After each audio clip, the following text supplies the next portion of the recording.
მფლობელობის რამდენიმე გადამღები ჯგუფი მუშაობს ადგილზე აღმაშენებლის ხეივანზე და შალვა სუმბაძე შემოგვიერთდება ახლა პირდაპირ ეთერში.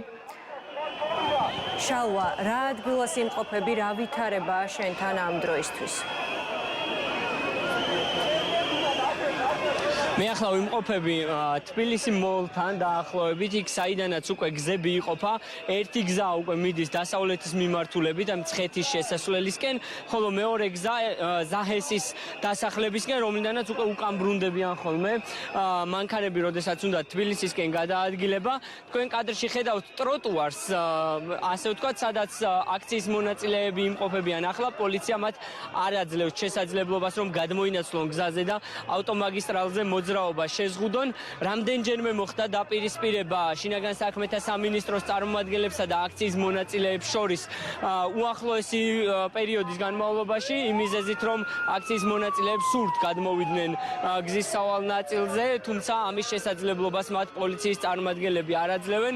ჩვენ დავინახეთ ამ ტერიტორიიდან, რომ მოხდა ადგილიდან რამდენიმე ადამიანის გაყვანა, ეს იყო უბრალოდ ტერიტორიიდან გარიდება თუ ეს ადამიანები არიან დაკავებულები, ჩვენ არ გვაქვს ინფორმაცია. ასევე რამდენიმე პირი სავარაუდოდ დაშავდა, რა დაზიანებები მიიღეს მათ, ჩვენ ასევე არ გვაქვს ინფორმაცია. იქიდან გამომდინარე, რომ არ ვიმყოფებოდით ახლო ტერიტორიაზე, ისინი სასტრაფო სამედიცინო დახმარების ბრიგადამ, რომლებიც ადგილზე იყვნენ მობილიზებული, გადაიყვანა სავარაუდოდ სამედიცინო დაწესებულებაში. მათ შორის, როგორც აქ ჩვენ აქციის მონაწილეებისგან გავიგეთ, იყო ტევ პირველის ოპერატორიც დაშავებულებს შორის. რა მოხდა კონკრეტულად, ჩვენ ეს დაზუსტებული ინფორმაცია არ გვაქვს, ვინაიდან ვიმყოფებით ოდნავ მოშორებით იმისათვის, რომ ჩვენს მაყურებელს ვაჩვენოთ რა ხდება ტერიტორიაზე. თქვენ ახლა კადრში ხედავთ ასევე, როგორც გითხარით, ტროტუარს სავალ ნაწილს და შინაგან საქმეთა სამინისტროს წარმომადგენლებს. მე შეგახსენებთ, რომ სწორედ ეს შეთანხმება იყო თავდაპირველად შინაგან საქმეთა სამინისტროს წარმომადგენლებსა და აქციის ორგანიზატორებს, მათ შორის პოლიტიკურ ლიდერებს შორის, რომ ისინი გადმოინაცვლებდნენ გზის სავალი ნაწილისკენ და მხოლოდ იმ შემთხვევაში დაიწყებდნენ მსვლელობას, თუ კი არ დაიკავებდნენ სავალი ნაწილის ორ ზოლზე მეც, ანუ ნახევარს სავალი გზის და მანქანებს ასევე ექნებოდათ შესაძლებლობა, რომ თავისუფლად გადაადგილებულიყვნენ.